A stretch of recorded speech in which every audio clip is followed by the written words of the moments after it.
Prepare to be captivated by the business story of the week, hosted by me, Shaheen Shan. Join us on a journey through the twists and turns of entrepreneurial triumphs and setbacks. Immerse yourself in the narrative and witness the magic that turns dreams into reality. This is Business Story of the Week. All right, everybody, welcome to another surprisingly fun and interesting episode of Business Story of the Week. Ladies and gentlemen, today our guest is the multi-talented Peter Rank-Schroeder. Peter's career spans over 2 decades, starting off as a DJ and then moving on, an award-winning DJ, and then moving on to founding and leading companies in tech. Peter had a background in design and extensive experience in software development.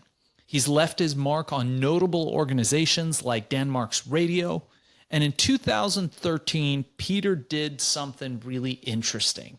He founded a cloud-based telephony, I think I'm pronouncing it right, company called Telzio Inc., which is a cutting-edge cloud phone system solution for businesses. And if you haven't seen this thing is beautiful. You really understand where Danish design comes in, because I know you guys make the best furniture and have some of the best design anywhere, but I can see how that comes out and stands out in the products that you build digitally now.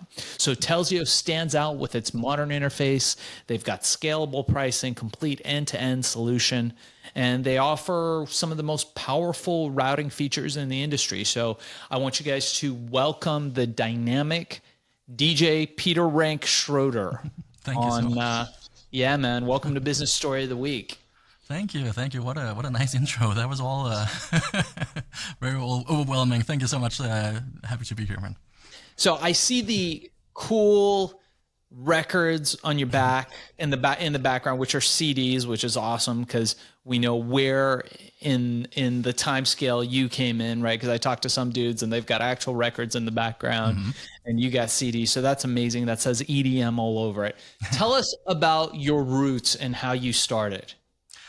I mean, if we go all the way back, I was brought up by parents that were musicians and engineers. So I always had this like mix hybrid thing of tech and music in my whole life. And I found out when I was 3 years old, when I was in 3rd grade is what I'm trying to say, that I wanted to be a DJ when I saw one at a school party or something like that, like a school dance.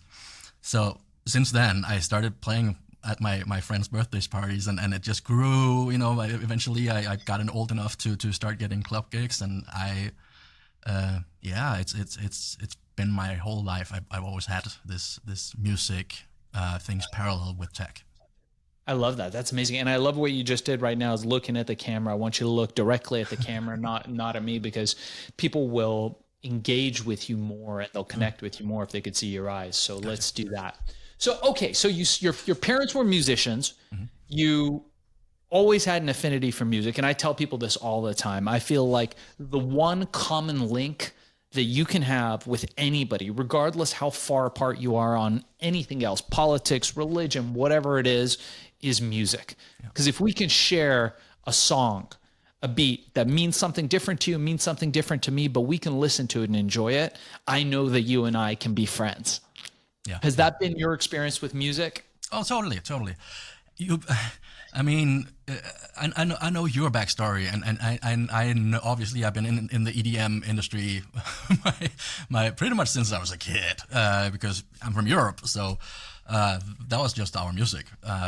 But that whole genre in itself screams, plur. That was an expression or something you said in the mid 2000s, I guess. Peace, love, and it's really just about loving each other, not knowing each other, just going up to someone. And hey, you seem like a cool guy. Let's dance. Let's have a fun time. That's what that whole genre is about, right? And I feel like that's the very much is a thing about music, right? Like that's what music does, but especially that genre. Yeah, I love that. So let's talk about this. So has music, being a DJ, being an electronic music DJ, Has that taught you anything? The answer could be no. I'm just curious. Has that taught you anything about business that led you to create these amazing companies? You know what? I had a talk with a good friend of mine a while ago about this, because it struck me that a lot of my old successful DJs, the ones that actually, made it pretty far, ended up in really high level positions at big companies. And I'm talking really high level ones. We're talking about CEOs of worldwide SaaS companies that you definitely know about. And I think one of the reasons is really that when you're a DJ, you're one person. It's not a band, right? So you're just one. And if you want to really make it far in that industry, just being a solo artist, you got to be somewhat business minded. You got to think about more than just what's the next song going to be. There's a whole thing around it. So definitely it taught me something, for sure. That's amazing. So, all right. So you're playing electronic music, you're going to the club, you're living the EDM life. Mm-hmm. What caused you to make the transition into creating a tech telephony business? Well, I mean, like I said, I've always had these two parallel things going on my whole life. Even when I was doing music, I was producing electronic music, and that's a very nerdy thing in general, writing my own plugins, these kind of things. But also, I had a record label for a while where I wrote all the software to manage the releases and automate everything. So that's always been kind of a thing for me. I've always done these things. But the reason why I started Telzio was really just I burned out. I played 383 gigs, I think it was, in 1 year. So more than one a day if you spread it out. A lot of them were the same day, but I just completely burned out. And I didn't have time to make new music, because I can't do what a lot of my friends do, where they have a laptop and they bring it around and they just make a new song on the plane. I can't do that. I have to have everything neatly set up, and everything needs to be plugged in and be in that mindset. So I didn't make any music for pretty much for a year. So I also started becoming irrelevant, because that goes really fast when you're in that industry, especially today or 10 years ago now, but definitely more than it was in the 90s or early 2000s. Yeah. So you're producing music. It's fun. It's exciting, but you do get burnt out. The rave scene, the electronic music scene. I mean, unless the drug party never stops, and I know some people are like that, and then they just stop from natural causes. Eventually it does burn you out. I mean, it's exhausting to be at those parties every day and every night, and have your sleep schedule messed up and all that. So I get that. So from there, you're like, hey, let me try to create something that's duplicable, that's infinitely scalable, right? Because there's also limitations in the rave electronic music scene, right? There's only so far you can go, right? So, but in tech, sky's the limit. So was that your thinking that, hey, I am now going to go into tech, and I've got this great idea for this company, Telzio, and that's what I'm going to do? No, not at all. It just fell into my lap. Oh, wow. It just happened. So I was actually doing another project. I had this idea for a platform to exchange promo music between producers, artists, DJs, radio stations, all these things. Kind of token based. It was before blockchain was really a thing, but it kind of fits really well into that whole realm that I was working on. And I needed a phone system. I needed like a support phone number for that project. I tried to find something, and there wasn't anything out of the box where we just like click here, sign up, get a number, set up a phone menu, these things, and manage it really easily. Just make it. I'm like, okay, I'm just gonna code it myself, because why not? I can probably do that fast. And I started working on this. It was really fun. I built this little UI for managing it that was really easy, and I was like, okay, maybe there's something here. So without really stopping music, because I was still producing and I was still in the mindset of I need to make the next record. I need to keep going, right? I just started spending more and more time on this thing because it was more interesting. So after some time, I had an actual demo or like a proof of concept that I released, and it just ended up being more fun. And I, without knowing, now it's 10 years ago, and I haven't played a gig since. So yeah. Wow. That's interesting, right? Because I know growing up, you always felt like you were the underdog. You were always constantly trying to prove yourself. and you thrived on competition, which is one of the key characteristics of people that are successful. Like right now in kind of like the current day culture, people are like, everybody gets an award or whatever. And I think that's BS, right? Yeah. Because you know the business world doesn't work that way, right? You know the real world doesn't work that way. On top of that, you had another marker of success, which was your ADD fueled ability to multitask and juggle multiple endeavors. So looking just at your bio, I'm like, wow, this guy's got, very similar markings to Steve Jobs. And of course you start a tech company. So that's incredible. And the other thing that I really like about you is that you saw something that wasn't working. You looked around and you didn't say, oh man, well, someone's got to do it. You were like, I'm someone. You took responsibility. You went out there and you built it, which brings us to Telzio. Tell us what Telzio is, how it works, and how we can use it to improve our businesses. Well, I mean, it's very much me what you're saying about I'm just gonna do it myself, but that's a curse and a blessing. Sometimes it's not a good thing to always wanting to do things yourself. But in certain cases, yeah, for sure. And I did that, and it ended up being a good thing, right? But that's like you say, my ADD brain is all over the place. So Telzio, I mean, it started out being this project for myself that I needed. So I just needed to be able to have a business phone number and forward it to my cell phone, set up a menu. Hey, thank you for calling. Press 1 for this, press 2 for that. And so it was like sounded professional instead of just a cell phone voicemail it goes on to, right? So that was how it started out. And then, I released that, got, a few customers in, and they started asking, hey, can you build that feature into it? Or that we need this and this. And that's just been 10 years of doing that, really. So we started out, we've been bootstrapped. We started out literally just releasing it and adding a couple of features. And every time someone asked, or, we just kind of used good judgment and said, hey, yeah, that would actually be useful for everyone else. And that way the project or the product just kept growing, right? So it just added new things on top of it. And we got bigger and bigger customers because now we had things that that appeals to them or that they require. And that's really just been it. We've been very much product oriented the whole time rather than sales and marketing. And that's pretty new for us to get into that whole scene because we're more about, product first, right? Yeah. I love that. I love that idea, because I think people that are entrepreneurs, people who have not started companies before, one of the as you would say, the curses is that people suffer from perfection paralysis. And that's that everything has to be perfect. And they come up with every objection they can in their own minds, and they never get off the ground.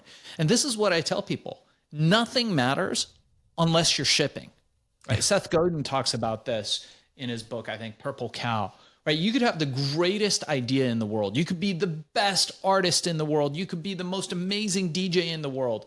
But if you are not shipping, if you are not putting product out there into the world, it doesn't matter, right? And I tell my employees this all the time. I'm like, look, if a tree falls in the forest and nobody hears it, did that tree fall? Not at our companies, it doesn't. So it's very important that you actually ship. And this is why. So most people look at a competitive landscape. And I think this is really interesting. And I think this is a really good point for us to talk about. And I know you are a leader and a market innovator, so you don't think like this. But most people will look at an industry, especially cloud phone systems, right? And they'll go, "Oh my God, this is run by massive companies. There's no way I can compete." Right? They've got me overpowered. They've got me overspent. They've got me over tech. All that stuff, right? But you don't think like that. You come in and you go, you know what? Dude, I don't have any red tape. If there's something broke, we're just going to fix it. I'll literally log in and code and fix it, right? Mm-hmm. So you ship day one. Maybe it's not a perfect product day one, right? Maybe it's got some fixes that you need to put, but it's a viable product, minimum viable product. And then you fix it as you go. And I've done that for years with products that I've put out, where I'll come out with a product that I know that the market needs, that I know I can be competitive in.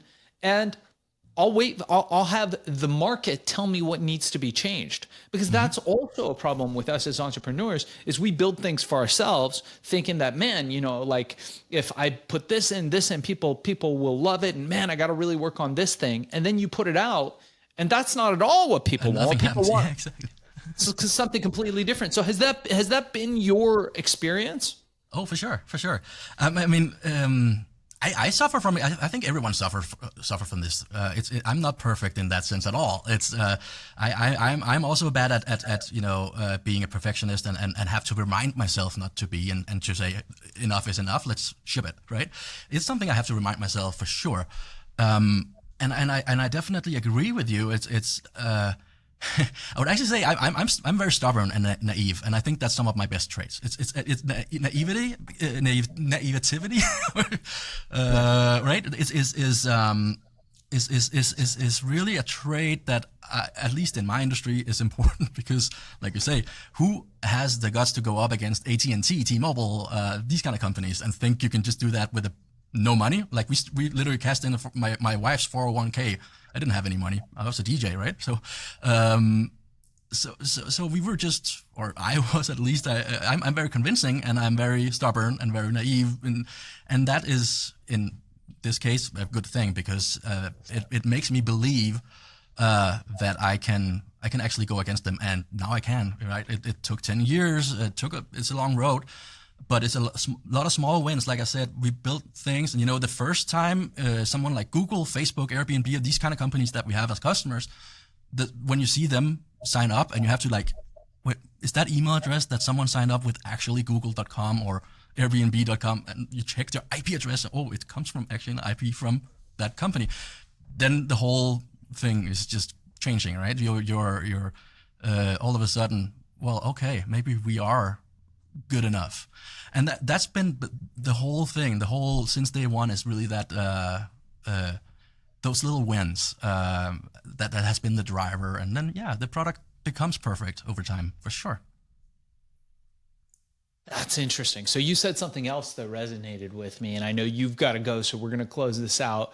But risk, the amount of risk that you take in life, in business, is commensurate with the amount of profit that you make. The guys who work for you, who come in and get a paycheck, and they guaranteed that paycheck every day, the amount of success they're going to have is going to be limited. You take all the risk. You might come in tomorrow and have no paycheck. You might come in the next day and have absolutely no pay. You might not have a paycheck for a year or 2 years, right? But the amount of success, the amount of absolute profit that you can make at the end of the day is unlimited. There's no limit, right?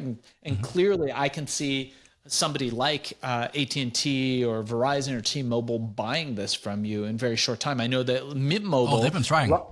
Yeah. Oh, have they? Okay. Then they just got to step up to the plate with the right amount of money if you're selling. But I know that Mint Mobile, for example, Ryan Reynolds' company sold for some billions of dollars to T-Mobile. Right. And that's just a reseller. So, all right. So if people want to learn about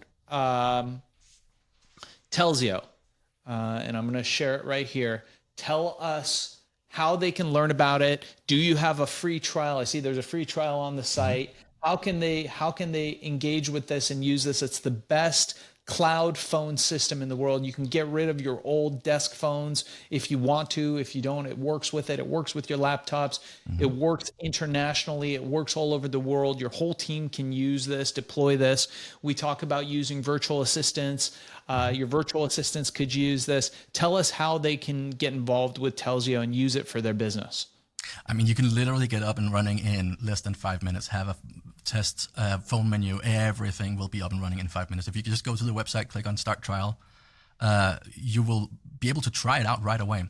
And then we just have some really cool team mates here that will reach out and make sure that you get things set up the right way. We very much white glove service. We really whatever sort of help you need to get your business over on this, we'll get you that. But 5 minutes is all it takes. You'll be able to have a number and a full system set up, and it's fun to play around with. All right, guys. So check out telzio.com. We'll include it in the show notes below. TELZIO.com. The best cloud-based phone system created by a Danish DJ. Peter Rank-Schroeder, thank you so much for being on the show, and can't wait to learn more about your success and maybe come on your yacht when you end up selling this for billions of dollars. Thank you so much for having me. It was really a pleasure. All right, so here's the thing. We try to get a little bit better every day, but we can't do it without you. So if you like the video, make sure to like and subscribe below. And if you have any comments, just leave them in the space under.